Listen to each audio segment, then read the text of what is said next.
Hello and welcome to a new video. Today I'm going to show you guys how to optimize your CSGO.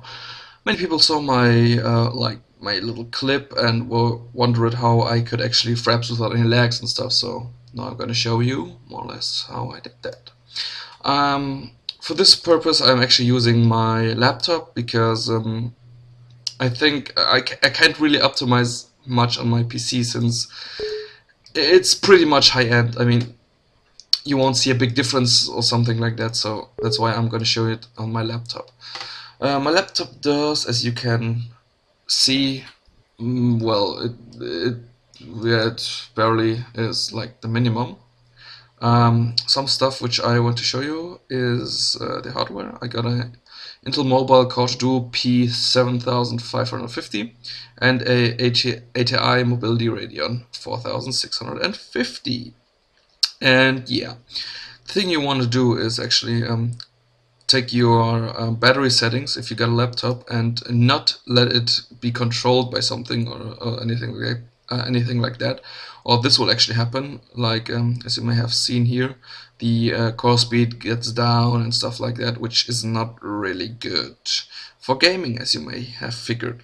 So that means you just want to usually just get a high performance when you're playing your games.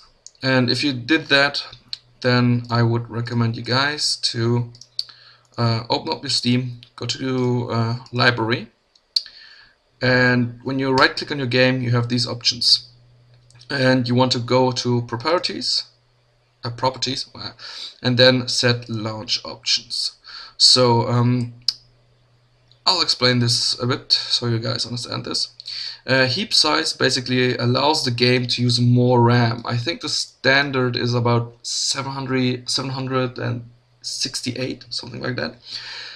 If you got more than 1 gig of RAM, then I really recommend you guys to set your own heap size. What this actually does is actually just speeds up your loading of your maps. So it doesn't really change your FPS or something. It's really just a loading thing. Next thing which I did here is just open the console at the start, and this executes a config, so it's not very important for you guys. This may be important. It just, as you may see what this suggests, it just turns off the starting videos like this whale thing and hidden path thing. The probably most important thing is minus high. It sets your priority of the game to high, which you will need a lot, especially if you use a dual core like this one. So yeah, this is for the launch options, and I guess we'll go in game.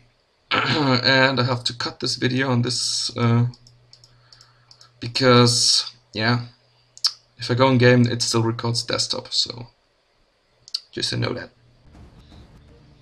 So here we are back to our things.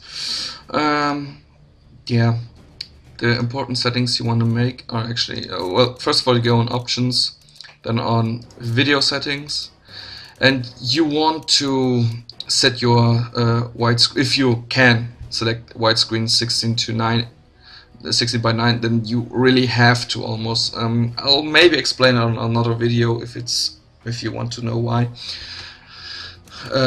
So the resolution should be depending on your CPU. I mean, if you have a rather slow CPU, then you might want to set this on low, because it really takes a lot of performance. Next thing you want to do is go to advanced, and I'll explain what these settings more or less do. Well, the first thing you want to do is set your global shadow quality on low if you got bad hardware. I'll just, like, you know, tell you guys what you have to do more or less on this, because I will assume that you actually watch this video because you get rather bad performance. Yeah, the shadow quality should be on very low, because it takes a lot of CPU power. I mean, if you got unstable FPS or something, this might be the cause. The model texture, effect detail and shadow detail, they are all graphic based. So it means if you got a graphics card which is middle end or even better, you can just take those settings, crank them up to max. It will not affect the FPS one bit, because the FPS issues are almost always because of the CPU. So the thing you might this is hard to explain to me, this multi-core rendering. It is really weird, and this is actually the cause for many people to lag. I'm not sure what it does, but for some reason it takes almost every CPU power you can get and just makes it a bit sluggish. You can only use this setting if you have like a bit powerful quad core and a good graphics card. Many people who actually have a good quad core and like a bad graphics card, and they turn the setting on to enabled, they get horrible lags. And I guess it's because you have to get a good graphics card and a good CPU. I also noticed on this laptop multi-core rendering is a bad thing. It doesn't like it at all. On my PC with my high-end stuff, it runs flawless. So if you got a quad core and good graphics card, you can enable this. Else, I recommend highly that you just disable this. Multi-sampling, anti-aliasing, it's just like, you know, those two things just make your game less pixely. I mean, if you want to get the best image quality, I would actually recommend you guys to like take a lower resolution but a higher anti-aliasing mode. It would actually, well, it would take more stress to the graphics card and less to the CPU. And what I already said that the most lags happens because of the CPU. It just drains. So this would be a very good thing. Just if you got the problems, try that out. You might want to use that. Next thing is texture filtering mode. Well, you can crank it up. It's again graphical only. What it does, it actually makes your your textures, I mean, not so muddish, you know. Like if you get this on 0 or trillion or whatever the minimum is, your textures just looks a lot like mud. So I would take that on. This FX anti-aliasing, I turned it on and turned it off. It didn't make any difference whatsoever, and I didn't see any difference. So I don't know. Maybe it's just there to look great. I have no idea. You can really you can't see any difference whatsoever. Well, it doesn't matter what CPU or whatever you have. Vertical sync should always be disabled. I mean, I don't know why this even exists. I mean, if I use it on my laptop or my PC, my game gets pretty weird. It's like my mouse is like, you know, I want to turn left with my mouse and then the game responds after 1 second or something, even on my high-end PC. So I get the feeling this is just something buggy. And motion blur, you want actually to turn it on. I mean, it looks great. It can give you a bit more performance, because if you like turn fast around, it makes your FPS a bit more stable, really a bit. I mean, you have to get a pretty bad graphics card to actually notice something, but I just turn it on because it looks better and I get a bit stable FPS, a bit more stable.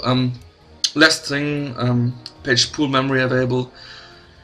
If you get a quad core, you want to crank this up to high. You really want to. And if you got a dual core or something, you want to set it on medium. Low is not really necessary.